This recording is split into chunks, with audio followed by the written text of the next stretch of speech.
अस्सलाम वालेकुम viewers, welcome to Tech Talk. मैं हूं उस्मान। गाइस, अगर आप लोगों को डिफरेंट ओएस इंस्टॉल करने का काम अक्सर पड़ता रहता है तो ये वीडियो आप लोगों के लिए बहुत ज़्यादा यूजफुल होने वाली है, क्योंकि आज की इस वीडियो में मैं आप लोगों को बताऊंगा कि आप एक सिंगल यूएसबी के थ्रू डिफरेंट ओएस को इंस्टॉल कर सकते हैं बगैर उसे बार बार फॉर्मेट किए। और मज़ेदार बात यह है कि आज का ये जो सॉफ्टवेयर मैं आप लोगों को बताने वाला हूँ ये लेगेसी बायोस और यूएफआई दोनों को सपोर्ट करता है। तो ये वीडियो आप लोगों के लिए बहुत ज़्यादा यूजफुल होने वाली है। तो सबसे पहले तो आप लोग ये वेबसाइट ओपन कर लीजिए ventor.net। और इस वेबसाइट पर आने के बाद यहाँ पर आप देख सकते हैं कि एक टैब है टेस्टेड आईएसओ, और यहाँ पर आप क्लिक करेंगे तो यहाँ पर क्लिक करने के बाद आप देख सकते हैं कि आपको सभी ओएस के नाम यहाँ पर मिल जाएंगे जो भी मार्केट में यूज होते हैं मासवाए मैक ओएस के अलावा आपको मार्केट में यूज होने वाले सभी ओएस के नाम यहाँ पर मिल जाएंगे। इसके अलावा अगर आप लोग चेक करना चाहते हैं कि जो ओएस आप यूज करना चाहते हैं वो इस लिस्ट में मौजूद है या नहीं, तो आप इसे सिंपली कंट्रोल F प्रेस करके सर्च भी कर सकते हैं।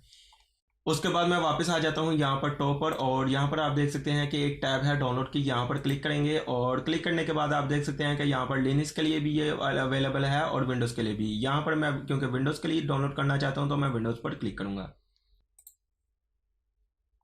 विंडोज़ पर क्लिक करने के बाद यहाँ पर मेरे पास ये गिटहब का पेज ओपन हो चुका है, और गिटहब के पेज के यहाँ पर मैं नीचे आऊँगा, और नीचे आने के बाद यहाँ पर ये लिनक्स के लिए मैं डाउनलोड नहीं करूँगा, विंडोज़ के लिए डाउनलोड करूँगा। तो विंडोज़ के लिए मैं इसे क्लिक कर दूंगा।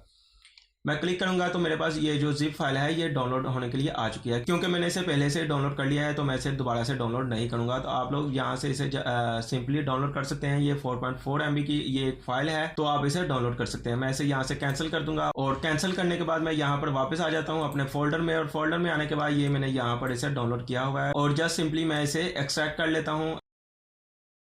और यहाँ पर मेरे पास जो फोल्डर्स हैं वो एक्सट्रैक्ट होके आ चुके हैं। मैं इसे सिंपली ओपन कर लूंगा, और ओपन करने के बाद ये मेरे पास एग्जी फाइल है। इस एग्जी फाइल को डबल क्लिक करके मैं इसे एग्जीक्यूट करूंगा, और इसे एग्जीक्यूट करने के बाद ये मेरे पास फाइल आ चुकी है। मैं यहाँ से इसे मिनिमाइज कर लेता हूँ, और ये मेरे पास जो सॉफ्टवेयर है वो आ चुका है। यहाँ पर आप देख सकते हैं कि इसने जो मेरी यूएसबी ड्राइव है उसे ऑटोमेटिकली डिटेक्ट कर लिया है। तो यहाँ पर मैं क्या करूँगा, यहाँ पर मैं सिंपली इसे इंस्टॉल के बटन पर क्लिक करके इसे इंस्टॉल कर लूँगा। तो ये जो सॉफ्टवेयर है ये मेरे यूएसबी ड्राइव में इंस्टॉल हो जाएगा।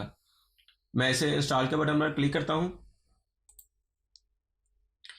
ये मेरे पास यहाँ पर पूछ रहा है कि हमारा जो डाटा है यूएसबी ड्राइव में वो रिमूव हो जाएगा, लॉस हो जाएगा। तो मैं इसे यस कर दूंगा। तो यस करने के बाद यहाँ पर ये इंस्टॉल हो रहा है, तो मैं इसे थोड़ा सा वेट करता हूँ। और ये सॉफ्टवेयर मेरी यूएसबी ड्राइव में सक्सेसफुली इंस्टॉल हो चुका है। यहाँ पर मैं इसे ओके करूँगा। ओके करने के बाद मैं इसे कैंसिल कर दूंगा। अब मैं आ जाता हूँ अपनी यूएसबी ड्राइव में। यूएसबी ड्राइव में यहाँ पर मैं क्या करूँगा, माई कंप्यूटर और यूएसबी ड्राइव, ये मेरी यूएसबी ड्राइव आ चुकी है। और यहाँ पर हमारे पास जो दूसरा काम है वो हमें क्या करना है, वो ये है कि हमारे पास जो ओएस है, जितने भी ऑपरेटिंग सिस्टम हम यहाँ पर यूज करने वाले हैं, उन सभी की आईएसओ फाइल्स को सिंपली यूएसबी ड्राइव में पेस्ट कर देना है। उसे यहाँ से मैं काली लिनक्स को भी कॉपी कर लेता हूँ, और विंडोज़ को भी मैं यहाँ से कॉपी करूँगा। कॉपी करने के बाद यहाँ पर मैं यूएसबी ड्राइव में आके इसे पेस्ट कर देता हूँ। और यहाँ पर पेस्ट होने के लिए जारी सी बात है, थोड़ा सा टाइम रिक्वायर्ड होगा, क्योंकि ये ऑलमोस्ट 7 GB की ये दोनों आईएसओ फाइल्स हैं। यहाँ पर एक इंपॉर्टेंट बात जो मैं आप लोगों को बता दूं कि इन आईएसओ फाइल्स को स्टोर करने के बाद हमारे पास जो स्टोरेज बचेगी, उस स्टोरेज को आप अपने पर्सनल डाटा को स्टोर करने के लिए भी यूज कर सकते हैं बगैर इसे फॉर्मेट किए। तो यहाँ से मैं वीडियो को पॉज कर देता हूँ जब तक ये फाइल्स जो हैं वो पेस्ट नहीं हो जाती। आप लोग देख सकते हैं कि हमारे पास जो दोनों आईएसओ फाइल्स हैं वो सक्सेसफुली पेस्ट हो चुकी हैं। इसके अलावा जो हमारे पास यूएसबी ड्राइव में बाकी जो स्टोरेज बची है उसको आप अपने पर्सनल यूज में भी ले सकते हैं। और उसके अलावा अगर आप लोग किसी और ऑपरेटिंग सिस्टम को भी इंस्टॉल करना चाहें तो आपको जस्ट उसकी आईएसओ फाइल को इस यूएसबी ड्राइव में पेस्ट करना है, तो उसके बाद आप उसे इजीली इंस्टॉल कर सकते हैं। होप सो आप लोगों को मेरी ये वीडियो पसंद आई हो। तो अगर आप लोगों को मेरी ये वीडियो पसंद आई हो तो मेरी वीडियो को लाइक कीजिए, मेरे चैनल को सब्सक्राइब कीजिए। Thank you for watching. अल्लाह हाफिज़।